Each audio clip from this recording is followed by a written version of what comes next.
Hello, everybody, and welcome to part 10 of our Seeking Harmony series.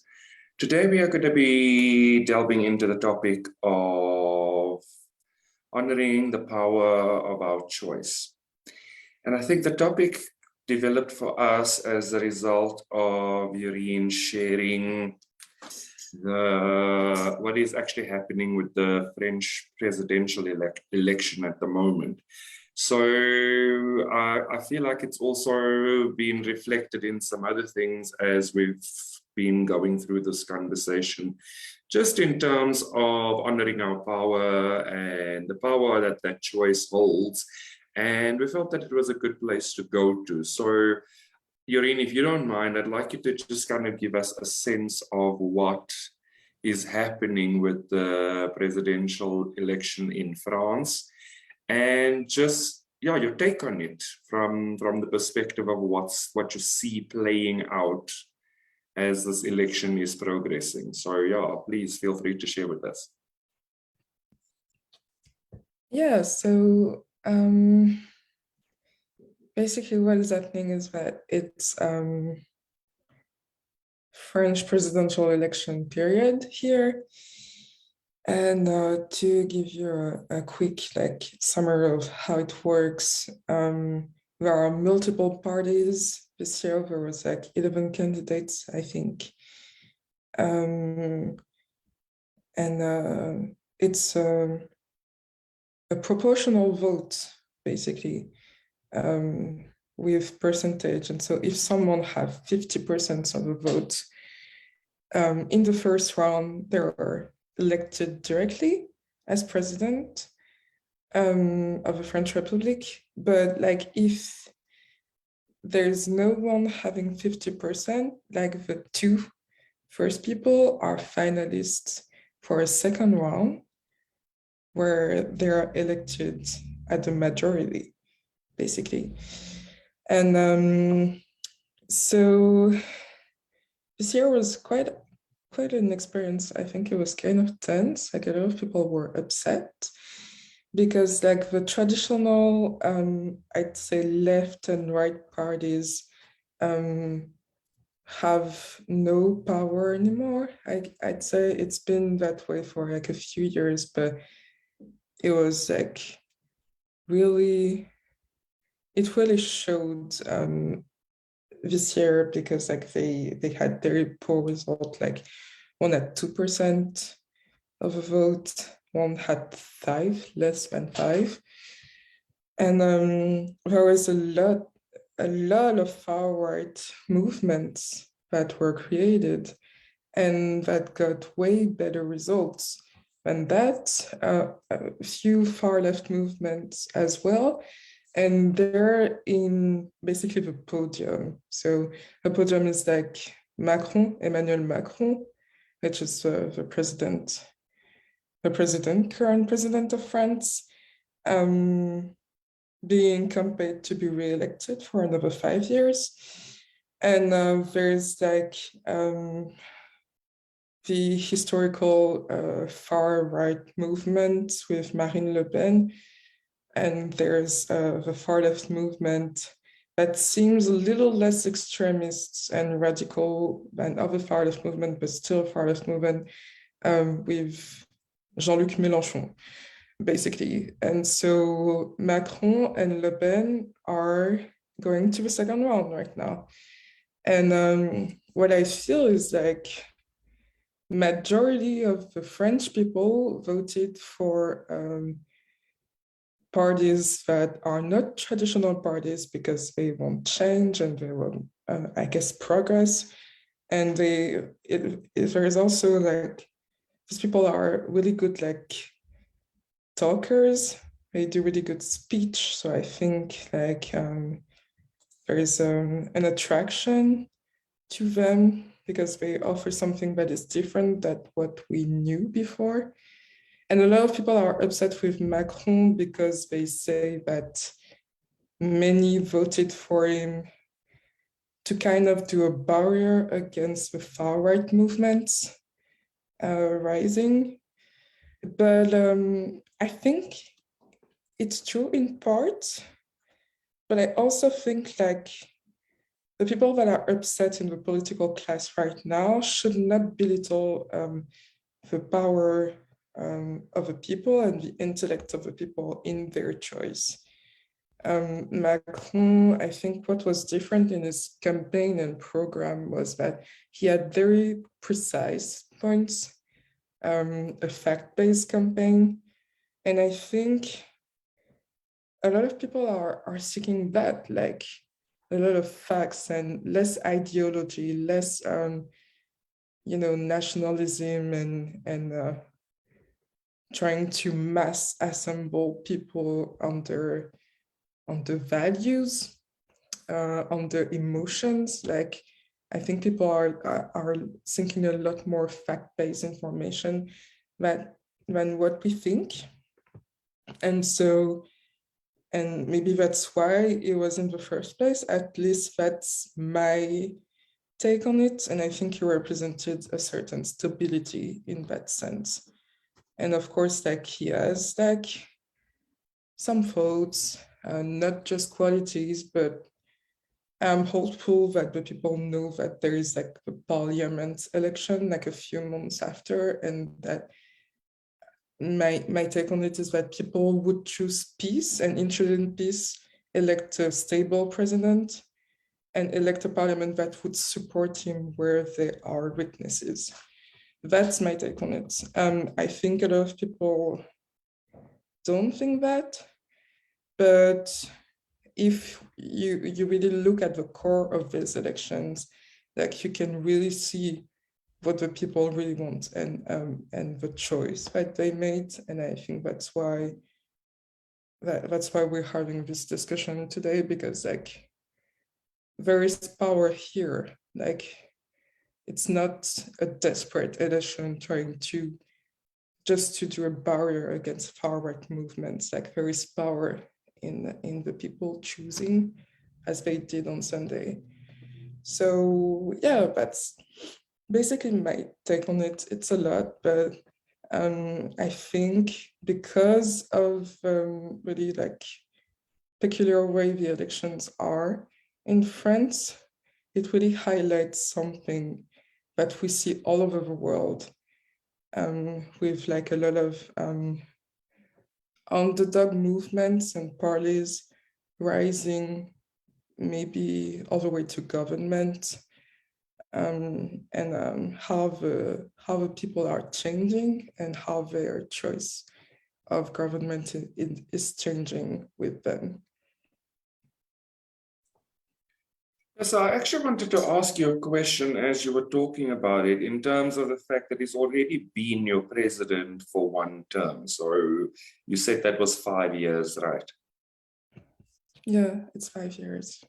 And so I wanted to just like find out from you, given that he's already had a term as your president, is it maybe not slightly odd that you wouldn't have won by a bigger margin, given that he has already had the presidential office for a term? And as you say, he appears to be a more stable candidate, speaking to real issues and providing a fact-based campaign. So, I mean, and the reason for my question is that we've seen this trend in the last few years of individuals starting to seek much more stability. And so if he represents that level, a type of stability, and he's answering the call in consciousness for stability, wouldn't that have propelled him forward a little bit more? Maybe, yeah, I think so. And I definitely think like being a president, and he was even a minister before he was a president, helped him in this. But it's also a smart choice, I guess, from his team and his campaign, and you have to give him that, whether you like him or not. And we haven't had a president that has done a second term in France for like 20 years. But so there is also that fact, but I do think that what is presenting to the people is way different that the former presidents, the presidents that were before him. And it isn't to say that his mandate wasn't like littered with a bit of drama and scandal and things like that, but at the core, I still think like there is things that it did good, like and that stability. I do feel that. Cool, thank you. Yeah, and I think you touched on quite an important thing in the sense that there seems to be quite a few more political parties kind of cropping up as elections start to happen. And I've seen that play out in South Africa as well, with smaller political parties just cropping up within the few months before elections, and literally, you know, putting forward quite a few candidates that sometimes seems to me like, you know, it's almost that question of when people have too many choices, they tend not to really choose. But then we also have a very strong majority party that has been in power since after the fall of apartheid in South Africa. So there has been that, but again, as you say, they've also been fraught with significant amounts of drama. But the challenge that we probably face as a nation is that because of their power of majority, they tend to band together when they are challenged. However, in saying that, we've also seen some very interesting coalitions being formed in provincial elections, and seeing that a ruling majority ousted in some of those provinces and some of those municipalities. So it has shifted the face of politics, or the landscape of politics in South Africa. And what it has done in terms of the ruling majority is that it has made them very nervous, because our next presidential election happens in 2024. So as a precursor to the power of the choice of the South African people, there's a significant shift in not only electing their provincial representatives, but also in those provincial representatives wielding their power to choose in a different way. And so they're choosing to form coalitions and almost, for lack of a better expression, lock out the ruling majority in certain provinces. So it has changed the landscape of of politics in South Africa. But again, you know, our topic does delve deeply into honoring the power of our choice. And so I think one of the things that we as a South African people would need to be very cognizant of is choosing stability after these 25 years of the majority party ruling, and not necessarily seeing significant strides forward during their rule. And in fact, some things have probably deteriorated in that instance. And so there's a lot of, I feel like there's a big view of many people really paying attention to politics right now and exercising their choices in a very different way to what they have done before.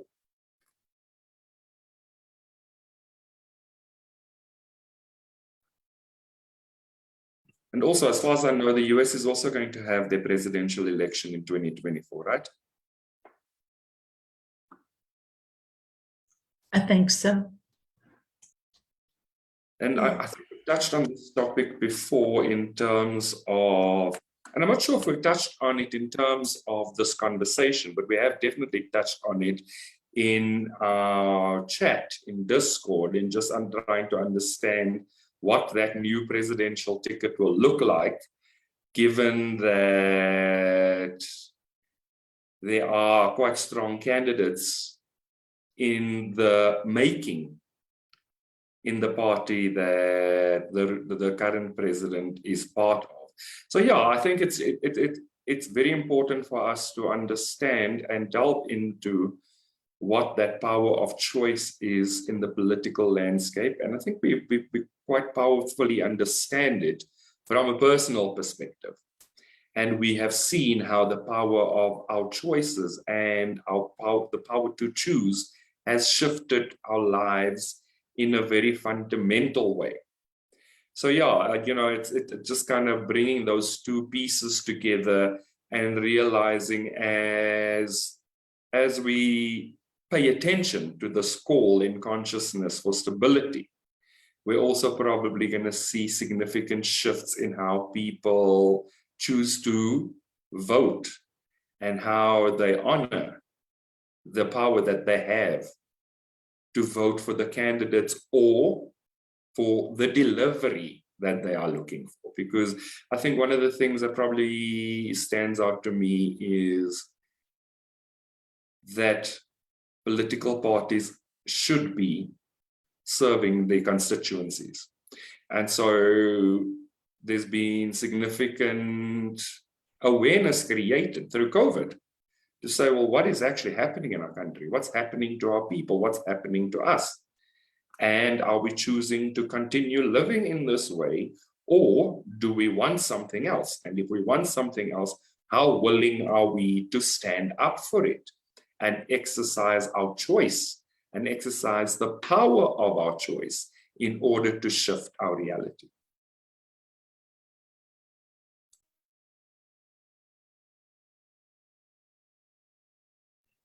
I want to ask a question to you guys, like, in France, like, people take abstention from voting to get, I'm saying abstention, is that how you say this? From voting at heart, like very at heart. And it was like more than 25% on Sunday, and people were kind of shocked. And I think that's because a lot of people take their power to vote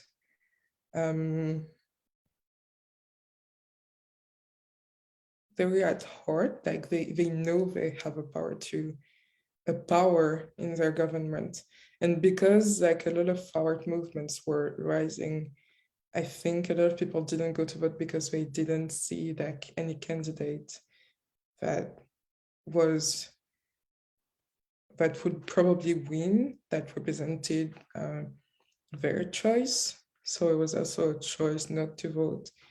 But I wonder, like, if people are really aware of like the power that they have in the right to vote. I think it's like 50-50 here. Like a lot of people know that they have power, whereas a lot of people think that it doesn't matter anyway, and that their freedom is not in choosing, because they feel like no one like really takes care of their issues and their choices. And so I wonder, like in the US, like you guys, how do you think people think about voting in general in the past few years, and their right to vote? I know it's like been a bit rocky. It's been a sensitive discussion, I think, in 2020. So yeah, I was just like asking, what do you think about it? I'm not sure what it is you're asking exactly. Well, basically, do people recognize that they have like enormous power in just like the right to vote?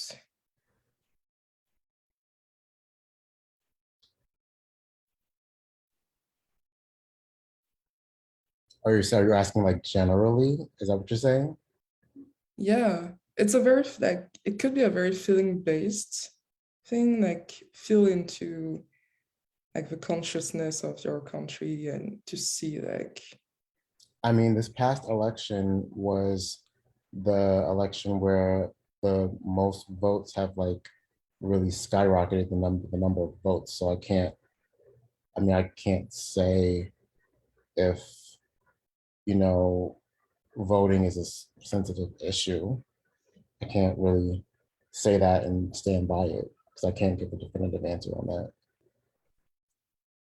Okay, but I feel like just the fact that you're saying that in this past election, voting has actually skyrocketed highlights to me that there is a greater use or understanding of that power of choice. So, I mean, you wouldn't see the number, you wouldn't see voting standards move significantly if people didn't actually understand how much power they have to choose and how much power there is in actually exercising that choice.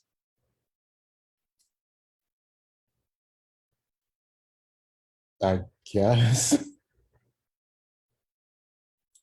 What do you think about it, Sandra? The past election with Biden and Trump, there was a lot of people that did come out and vote. Trump was upset and he wanted all the votes counted and recounted. Biden won. There is some corruption with the voting system in that people are stealing dead people's names and voting in the dead person's name. Prisoners are voting. They're not supposed to be voting.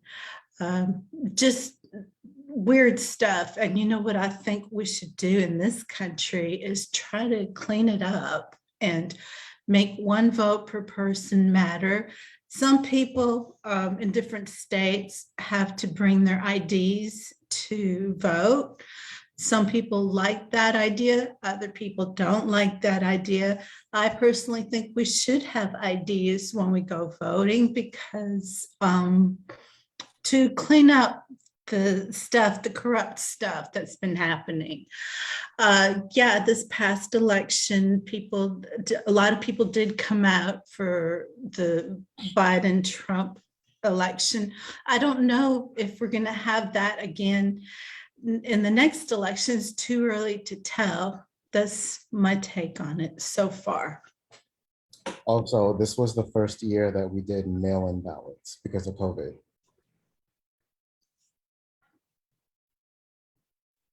So that's another reason why the numbers went up. Okay, so people were a little bit more enabled, which probably allowed them to exercise that freedom of choice quite a bit more. But I'm quite curious to know how voters are validated if they don't take identity documents with them, because in South Africa, you can't get near a voting station if you don't have your identity documents.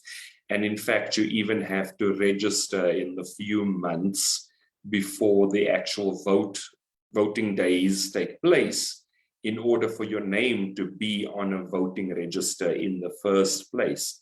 So you register with your identity documents, and when you actually go to a voting station, you are literally, your identity is corroborated before you are handed ballots. So it's very interesting to note that it's not the same way in the US. We do register to vote. We can't vote without registering to vote, but they don't always, different states are different, always check that that's who's voting. Okay, all right. So for me, there's a little bit of probably an administrative cleanup in kind of ensuring, and probably if you do, you might not have the amount of contestation in terms of voting, because people would then understand that there was a valid process that was followed. So there is probably a call to, well, a call in consciousness to say, well, make it a little bit more sensible in ensuring that the right people are voting at the right time. And if they do that, we might not have what happened with the Biden-Trump election, having to go back and recount the votes. If we can just clean it up, that's important. Yeah, so that's exactly what I'm saying. Like if that happens, probably it becomes a lot more difficult to contest a result of an election when there's a robust process attached to voting. So yeah, you're in France, how does it happen? How do you guys get validated or verified? You have to bring an up-to-date ID to vote. And we also have an electoral card, which they did renew like this year. So it's like renewed quite often. And there is also like a troubleshooting bureau on the side of the electoral office for people who hunt in the regulation and don't have an ID, like an up-to-date ID, or their electoral card isn't valid. And I think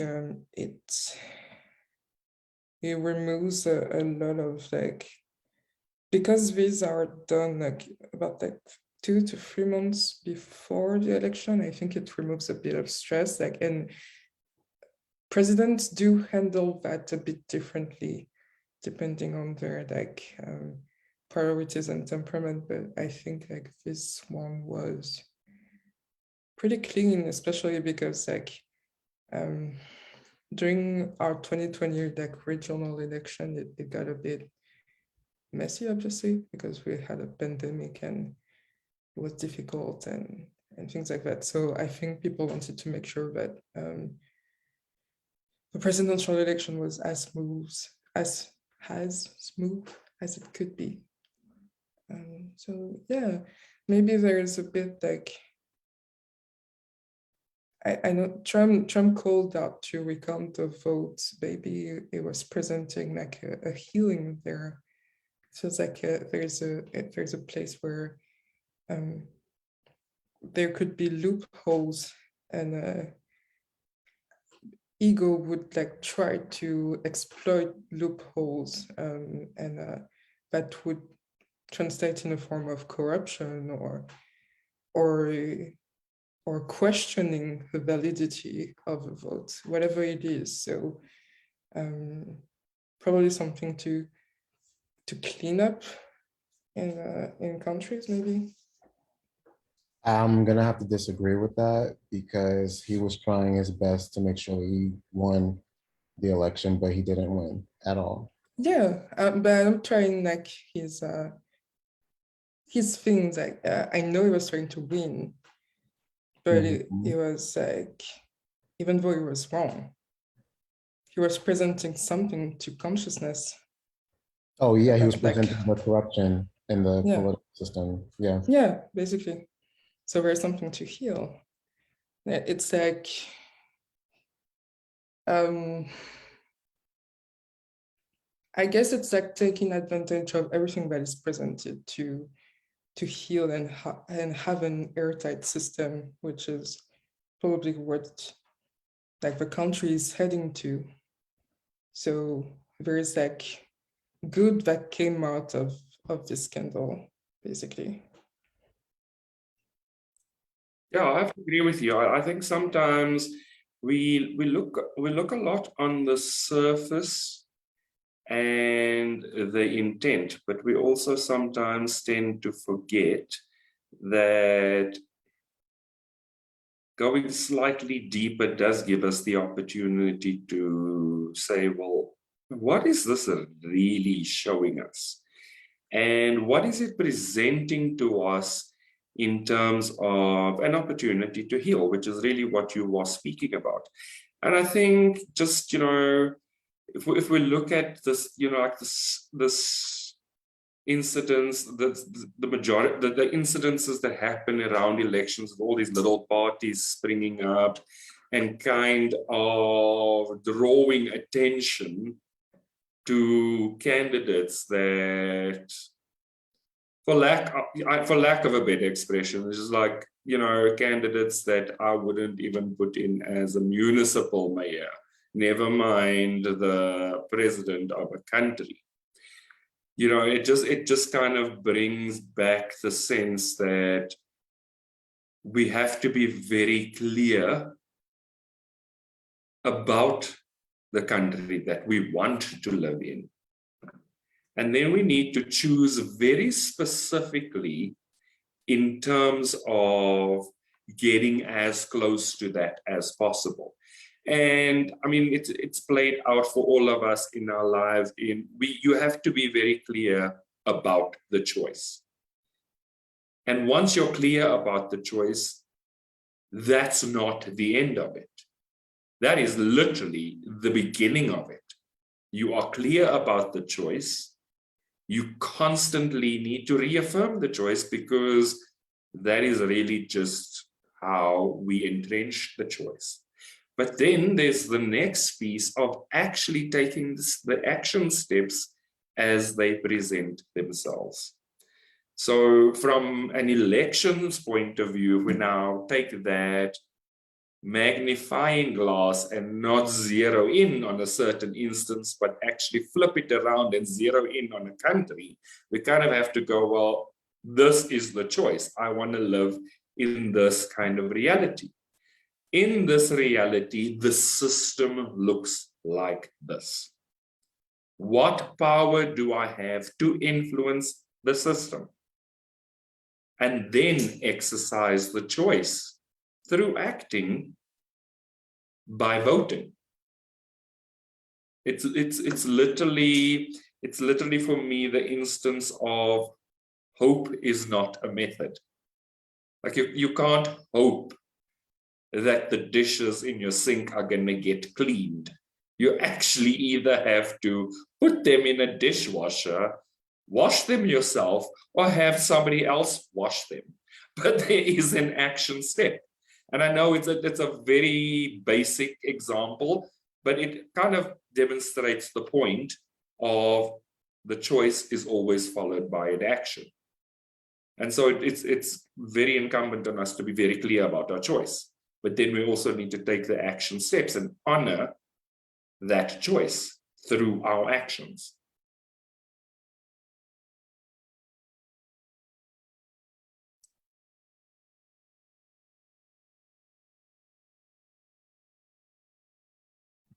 Yeah,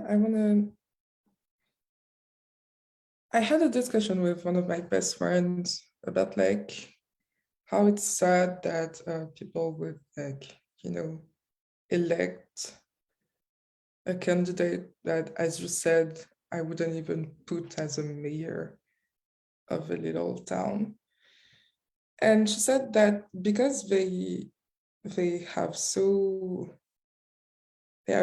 good speeches and ways of communication, they are addressing the pain points that people, basically their speeches are made for people who don't read their program. But actually a responsibility for us, knowing that we have power and we are divine being there, would be to actually understand, okay, this is what I want. For example, I want to restore France's glory of like the past. I want it to be really grand and really powerful and not a debt. And you would have to ask yourself, like, is this candidate actually representing what I want? And Jeff talked about that in saying that a lot of people think, no, not a lot of people, but some people, and that's why we have a rise of such like radical movements, think that the glory of a country is in the past. And the best, I don't know if people are quite aware of it, but the best represents like a state of war and chaos. It's like before our post-war system and agreement. And he actually asked like, what is a nation's true glory? And for me, I'd say like France's glory is in like culture, in the fact that it has a seat and a veto in the United Nations Council. It has astronomy, it has economical power, it has military power, it has geographical power all around the world. Like there's a lot to a country's glory. It's not a bad word. There's a lot actually to a country's glory. And my thoughts were echoed by what is said, because like a country's glory is in innovation. It's in how it adapts to today's world. It is not about like isolating and trying to go into the past because it was better before. You would get shot in the foot if you try to think that way. So there is power in recognizing that your country already has power. And in realizing that your country already has power, it can grow on this power, not try to destroy it, to try to rebuild something else, but being adaptable to our system today and try to build on that. And I think that's what today, sadly, the West represents compared to other countries. And yeah, I think like what we are healing is understanding that there is power in union, and union doesn't mean that there's a world empire where no countries exist anymore. Like there's power in the government, but there is also power in how it relates to its neighbors, I guess. So yeah, that's a big opening, but like I think there's something there that people are probably realizing or healing or maybe avoiding. So I think it would be a good thing to discuss it.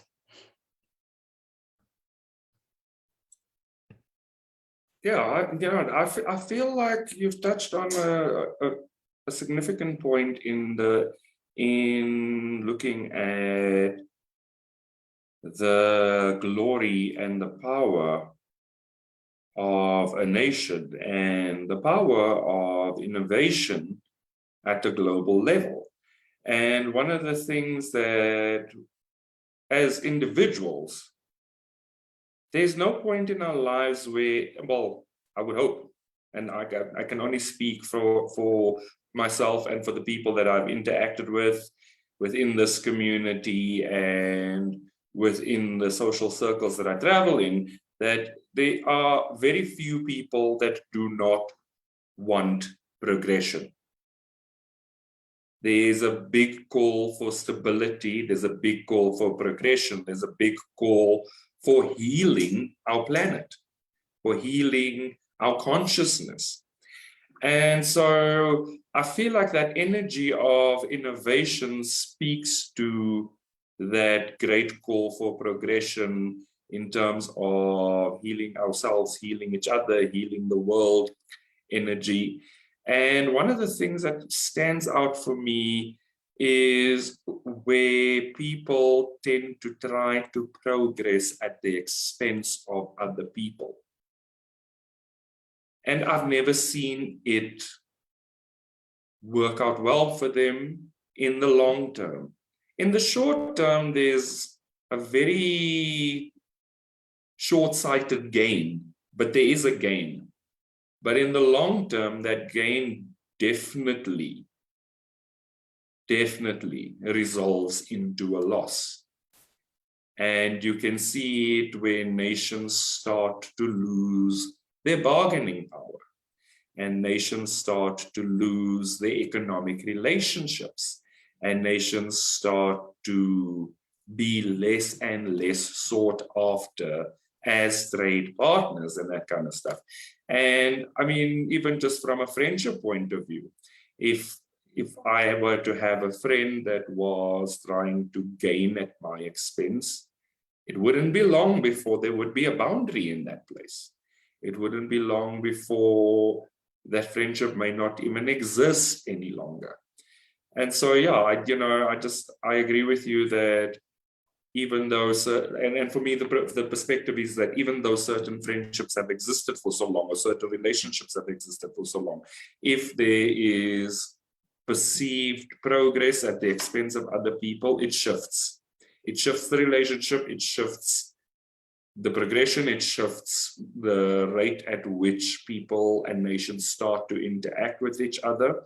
But all of that at the core still comes back to honoring the power of your choice, because you have a choice to allow it to continue or not. And when you exercise that choice, you're either going to carry on, or you're going to put in very strong boundaries, or you're going to put in a very clear boundary that says, we will not progress past this point. And it literally reflects in all spheres of our lives. And one of the bigger things about it is that as we heal our consciousness, we also heal the energy of the trauma associated with our past. And we heal the energy of wanting to live in the past. And so it becomes very obvious when people are making choices differently, or they're choosing the opposite. It becomes very obvious very quickly. And it shifts how we choose to interact with them. And I feel like that's kind of a lot of what is happening with some of the economic relationships. Like if you look at the power that China had from a manufacturing economic point of view, and how that some of that has then shifted to places like India, and how some relationships are even reducing further to the extent that there is disinvestment in China. It shifts the whole view in terms of the fact that people are very much aware of the power of their choices, and that they are very clearly acting in alignment with their choices.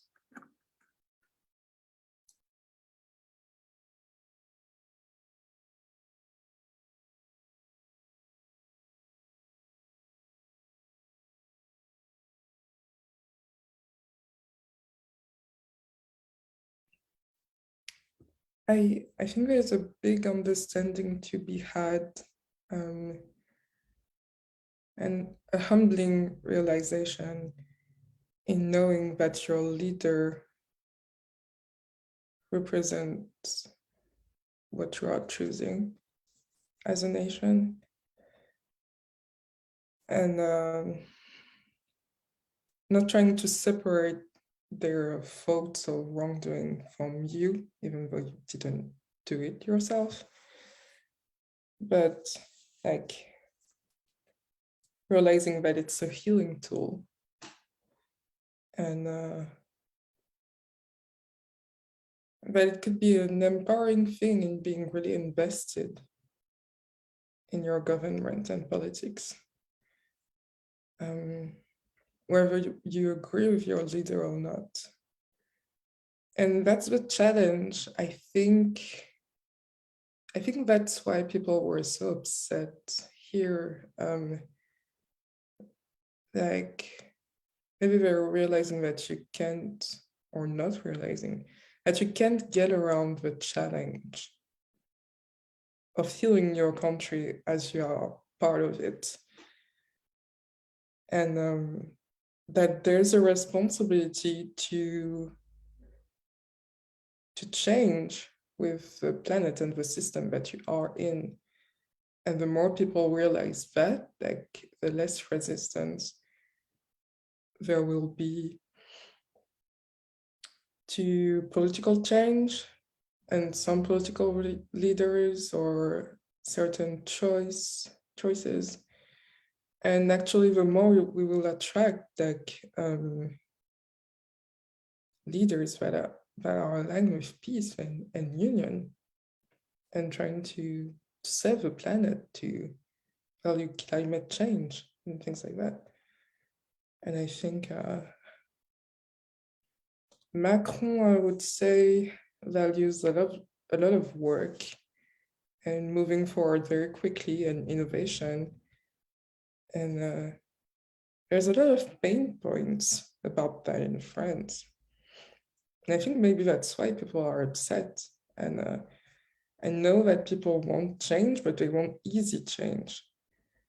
And a leader cannot come and have easy change. That would be cheating the game. That would be like Russia or China trying to make easy money. It would like end up in corrupting ourselves. And so, yeah, that's a good example, because like the more people accept that change comes from effort, the more like seamless our relationship with politics and government will be. And it would be a world of like good value and a good environment and natural growth, probably. But yeah, there is a definite like shift to be had in regards to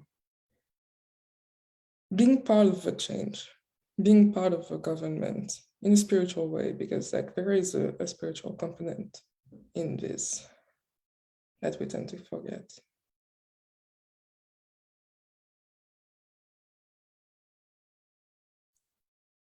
Yeah, and I think it's good that you brought it up, because if I recall correctly, probably even last year, when we were still having Why Black Lives Matter conversation, one of the topics that we delved into, even just a conversation we had, was to heal the energy of resenting the system, to heal the anger towards the system, to realize that the system serves a purpose.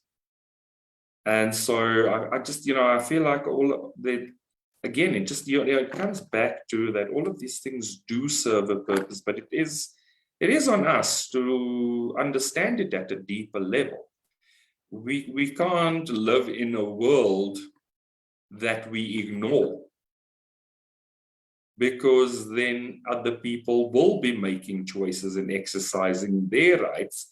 And we, by abstaining from exercising our choice, will have to follow along. And I think you mentioned it quite early in our conversation, that 25% of eligible voters in France actually didn't vote. And by English standard, we know silence is consent. So the question then is, well, if you're not voting, do you realize what you are consenting to? Because your choice not to choose was a choice. And in not choosing or exercising your choice not to choose, you chose to go along and be subjected to the majority choice.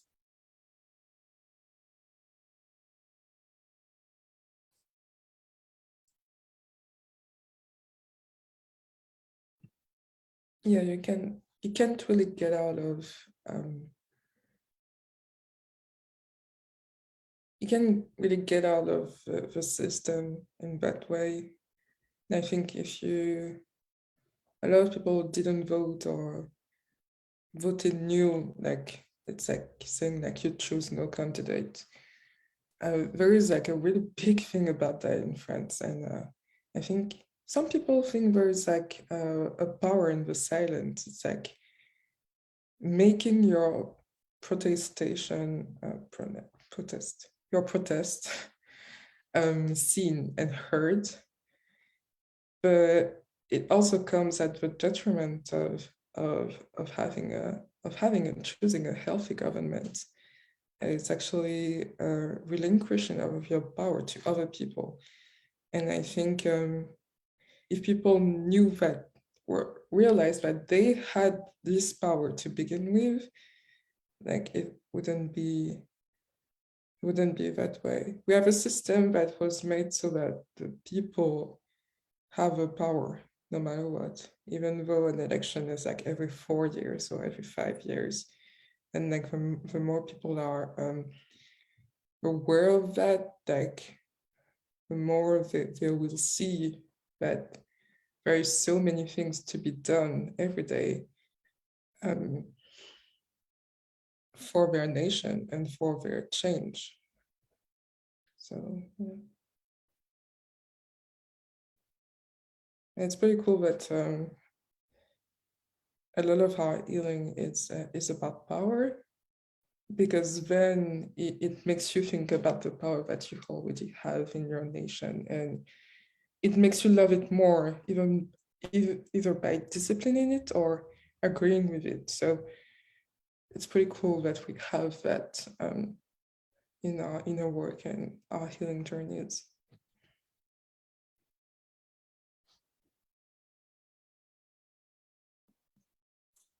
Alexandra has something to say, but It's small. I was just gonna say, yeah, we have power and we have to choose. It's good to start in school when the kids are like in kindergarten and grade 1, teach them about power and voting and history to the degree that they can understand how important it is. Teach it at their level that they understand. And we can keep going each year from grade 1 to grade 12, and maybe that'll instill in them they have the power of choice and that their voice matters.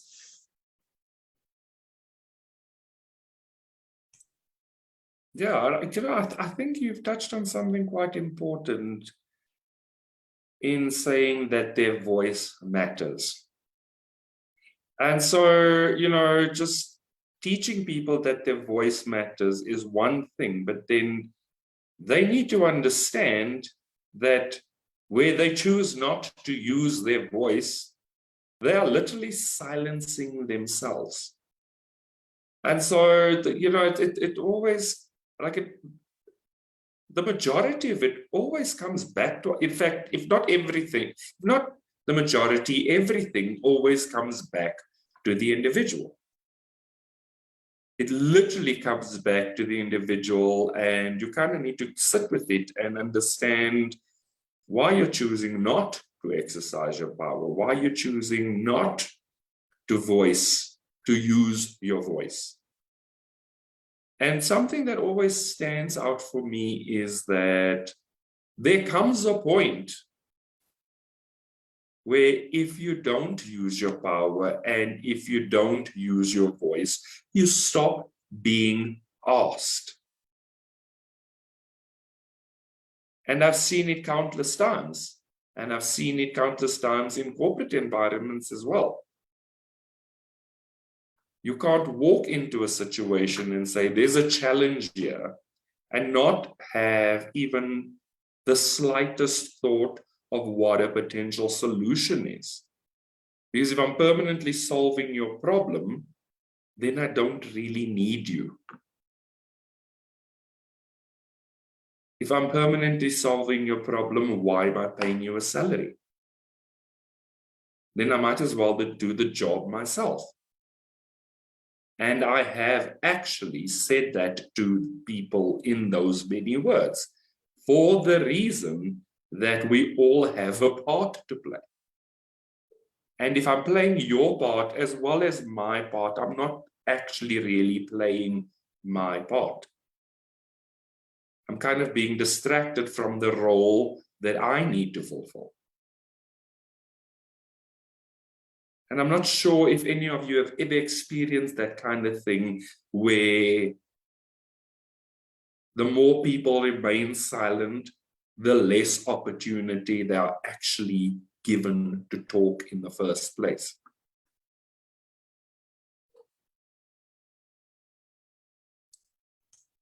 I've seen that in society everywhere.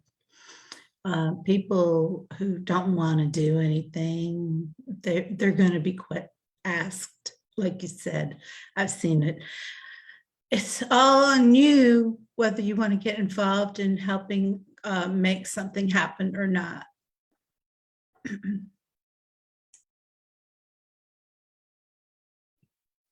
Yeah, I think that's just the reality of our earth. Like I used to think that it was unjust, like, for example, to be told that my voice did not matter in class because like only 2 people wanted to speak up, 2 to 5 people, and the rest of the 35 people did not. But like I think it was a lesson in seeing that you have to read to meet the requirements of playing your part. Otherwise, that choice and that responsibility is going to be taken from you, and that's just how life works and how Ascension works. Like if you don't show up where you need it, then you lose. And I'd say even more, like if you don't show up in peace, well, yeah, you lose big time. And I think that's all the healing journey is about. Like, are we showing up where God is asking us to show up? Like, did French people show up in the election like God asked them to show up? Like, it's all about God. Like, and sometimes it may seem very far away from spirituality and from ourselves and from our inner responsibility, but it is not. Like it's all a choice. Like it's all a spiritual choice. And it again goes back to our discussion about the universal law of karma. I feel like our past discussion have all been a natural continuation of that. But yeah, I think that's what we've been talking about since the beginning of Seeking Harmony, is like how karma plays out everywhere and how power plays out everywhere in countries and in ourselves. So yeah, it's a big one and it's important to understand. Cool. Yeah. Thanks for wrapping that up so nicely. We are just about on our hours. I'm going to thank everybody for the conversation. I'm also going to thank everybody for joining us today. And we'd also like to invite everybody to like and subscribe to our Church of Union YouTube channel, where you will find all our previous conversations and any other live discussions that have happened in the Unionism Spiritual Discussion group on Facebook. And we will see all of you next week. So thank you, everybody. Bye-bye.